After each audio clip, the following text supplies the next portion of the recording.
Ici, on va regarder le théorème de Bolzano-Weierstrass.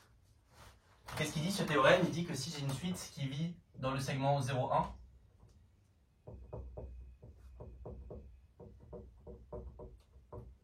une suite bornée quelconque, là on suppose que c'est 0, 1 pour que ce soit plus facile, mais si j'ai une suite bornée dans R quelconque, elle va avoir une valeur d'adhérence. C'est pas du tout évident a priori, c'est pas vrai pour des suites dans des espaces de dimension plus grosse. C'est pas vrai pour une suite en dimension infinie qu'elle va forcément avoir une valeur d'adhérence si elle est bornée. En dimension finie, c'est le cas. Là, on va juste traiter le cas de la dimension 1, mais la dimension n va suivre juste après. L'idée, c'est que on va faire des principes de tiroir à la chaîne. L'idée, c'est que ma suite xn, a priori, elle est dans tout cet intervalle. Mais comme j'en ai une infinité, je vais couper 0, 1 en 2, puis en 4, puis en 8, etc. Et à chaque fois, je vais choisir le pan qui contient une infinité de valeurs de xn, ou n'importe lequel des deux, si les deux contiennent une infinité de valeurs de xn, par principe des tiroirs. Donc on prend y1,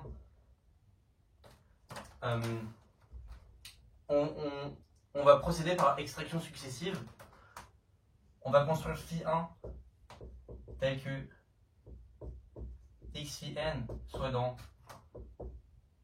1 sur 2, 1, ou alors 0, 1 sur 2, ça n'a pas d'importance. Donc on va extraire une première fois comme ça. Ensuite on construit phi2 tel que x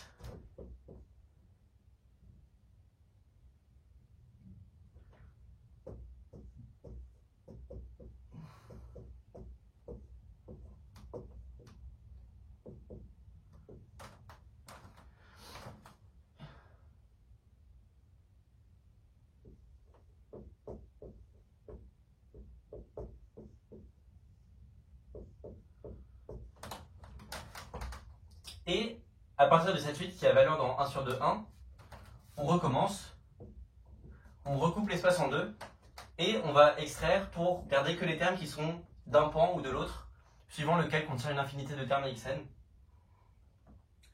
Donc là, ça fait la deuxième extractrice et on continue comme ça.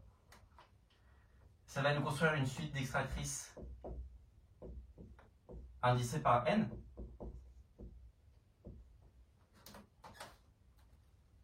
Et on va poser grand Y,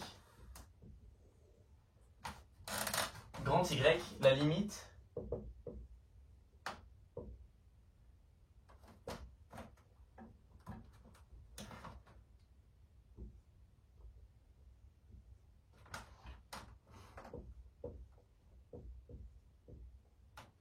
voilà.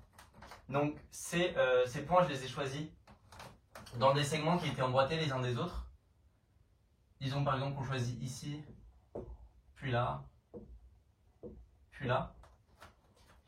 Et comme ici on vient de construire une suite de Cauchy,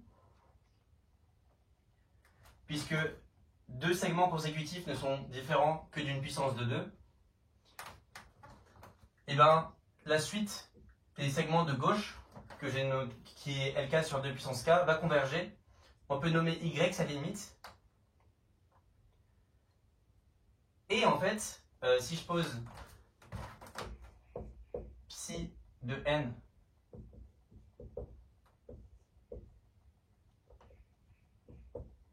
qui va être phi n de n, et ben on a x psi de n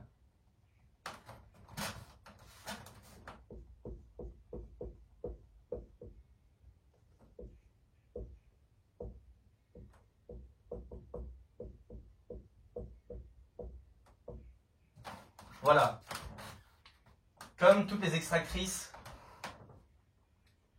en fait l'idée c'est que mes extractrices, je ne peux pas en choisir une d'elles et dire je vais prendre celle-là, elle va convenir, parce que même si on sait qu'on a une contrainte sur la borne, la suite ne va pas converger a priori.